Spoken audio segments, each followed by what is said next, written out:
Hi guys, welcome back to my YouTube channel. Today I'm doing a little sit down video with you guys because I wanted to go over some different tips and tricks that I have for you as being an esthetician and just things that I can share that are super helpful. Today's video is actually also a collab with my friend Lolo, who's on YouTube as Lolo's World. I will have her channel linked down below. There's a lot of fun different like lifestyle videos, different vlogging videos, hauls, things like that. She's also a fellow esthetician, so we thought we would come together and do a top 10 tips as an esthetician to give you guys. I will have her YouTube and Instagram linked down below so you guys can go check it out. We'll be doing tips 1 through 5 on here, and she'll be doing tips 6 through 10. You guys can get 2 different perspectives from professionals that will definitely help you with your skin and just having a better routine in general. I'm just gonna jump right into it. I do have like a few notes pulled up for you guys, and the first thing I wanted to talk about was the importance of drinking water and staying hydrated. It's so important to keep your skin hydrated. Not only the skin on your face, but just everywhere. There's just such a difference when you're hydrated. That's also really good for you in general. So one of my biggest tips is to, first thing when you wake up in the morning, is to have a glass of water.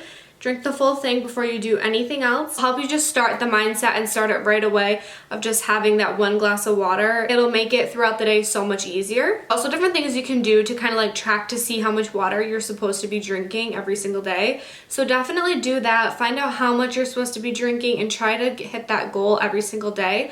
And another big tip I have is if you just don't really like drinking water, just add like a little bit of one of you know those like Mio things you can put in. Just put a few drops of that in your water and it just makes drinking it so much easier. Drinking water also just affects your skin so much.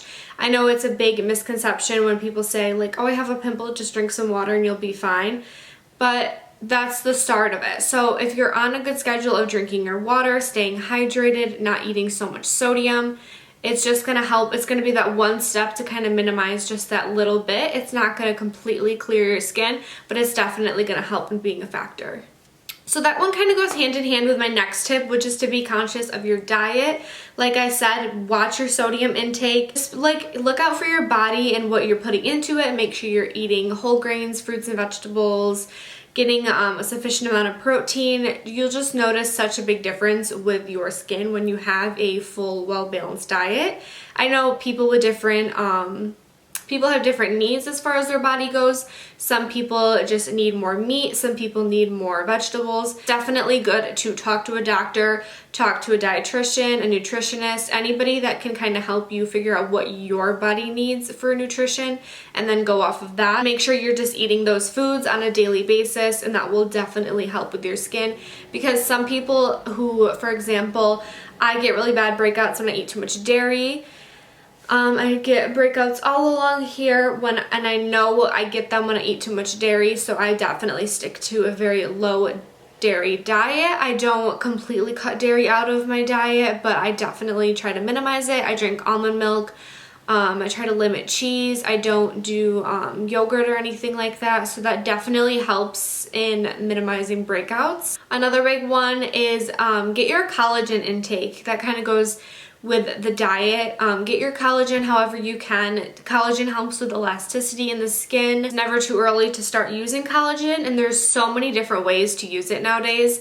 For me, one of my biggest ones is I get the Vital Proteins. That's like a big brand about collagen. I get the matcha collagen, and I make matcha lattes with it. So I do this in almond milk. And I've always loved matcha, but if you know, when you go to Starbucks and get a matcha, it's full of sugar and added things in it. So this one I know doesn't have any added sugar in it. It's just matcha with collagen. And then I kind of add any sweeteners if I want to, and then I just know what's in it.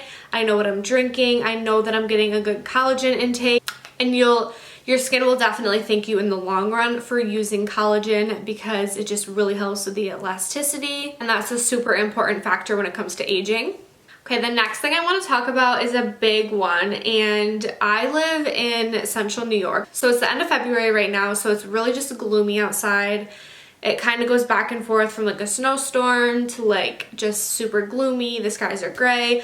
Everyone here is lacking vitamin D. So a lot of people go tanning. And I personally used to do this when I was in high school. I would go UV tanning. I didn't go a lot just because I couldn't afford it, thankfully. But that's a huge thing that I see all the time from people around me. Not only UV tanning, but in the summer, I know a lot of us kind of just lay in the sun all day, every day, just soaking up as much as we can because we don't get much of it.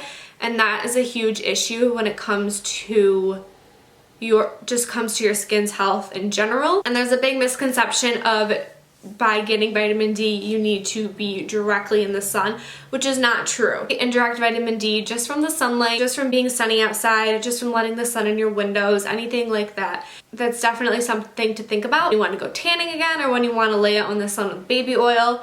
So my biggest tip as an esthetician is to stop tanning in a tanning bed, or outside at all. Start spray tanning. The membership, start spray tanning once a week. Use a tanning mousse, tanning lotions, anything at home that you can use. It's just gonna make you feel a little bit better about yourself. It's gonna make you look super glowy, and that's just one of my biggest tips because skin cancer is huge, and if you're not wearing SPF, if you're going in tanning beds, if you're tanning outside, if you're just letting your skin burn, you're most likely going to have some sort of skin cancer, some sort of spot that has to be removed in the future. It's also really dangerous in general to let your skin burn like that without any sort of SPF. It also can cause hyperpigmentation in your skin. You can get sunspots. Those are really, really hard to get rid of. It's almost impossible. You have to do really extensive treatments with that to get rid of some of those really dark sunspots. So you definitely just want to be careful of that. Always use SPF when you're going outside. Incorporate SPF into your daily skincare routine. Make sure you're reapplying it every 2 hours if you're out in the sun. And definitely just protect your skin because skin cancer is one of those things almost always preventable. And we have so many different things nowadays to prevent it with all different kinds of sunscreens, SPFs with UVA and UVB protection. So you might as well just go that extra step and just try to prevent it as best as you can just to avoid it in the future, and your skin will definitely thank you. If you can protect your skin from all those UVA and UVB rays, you might as well just take that step and just start that now. SPF and tanning in the sun has always been like a really big part of my skincare journey, and just kind of figuring out different ways to still achieve that nice healthy glow without damaging your skin at all. I have a few different products that I absolutely love. I'll link all of them down below so you guys can check them out. But I love using like tanning mousses. I love doing spray tans. I love doing the tanning drops in like my face moisturizer, and just incorporating those into your routines will just prevent you from tanning in general. Alright, so the fourth thing I want to talk about today is sticking to a skincare routine.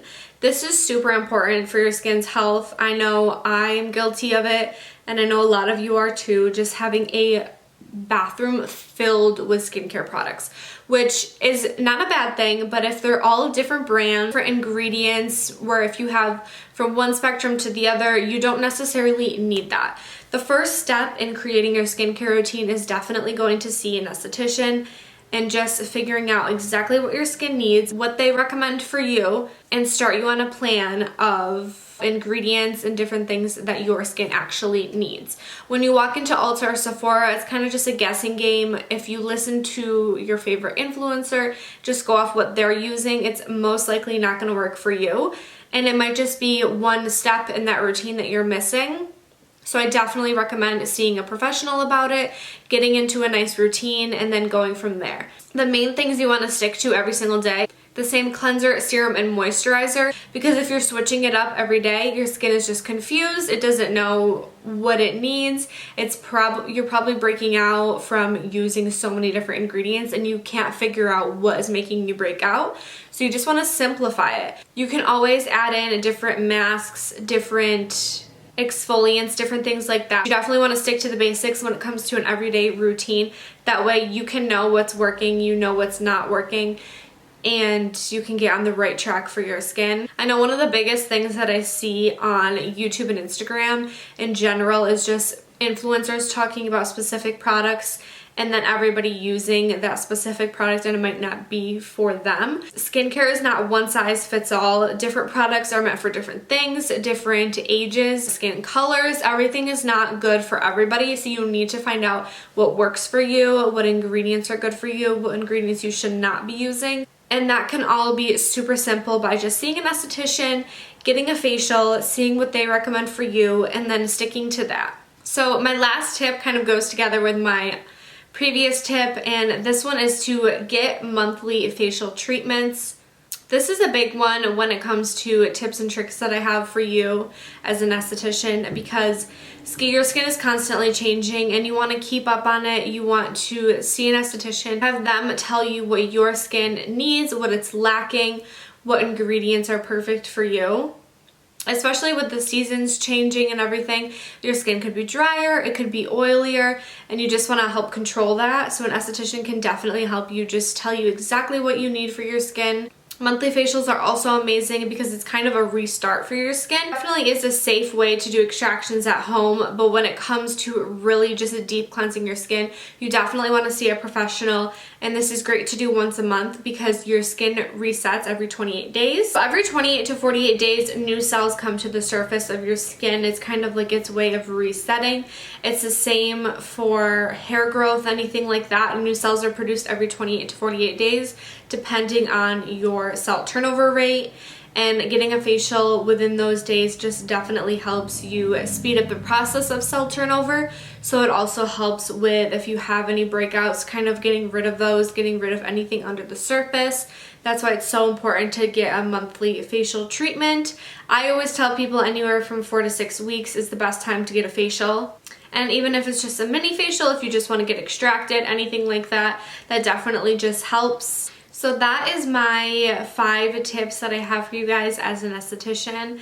This is my tips for you to use on a daily basis to kind of go off from. I really hope you guys enjoyed this video and got some insight on how to help your daily skincare routine get you on track to healthy glowing skin. Definitely comment down below if you have any questions for me. I know there was a lot of information to take in, so if you want me to go into more detail about anything, just leave me a comment down below and I will definitely get back to you. Also, don't forget to check out Lola's video. I will have her video in the bio linked down below, as well as her YouTube channel and Instagram. I will also have my Instagram linked down below and also my blog, so definitely check that out. And don't forget to subscribe to my channel, and I'll see you guys next time.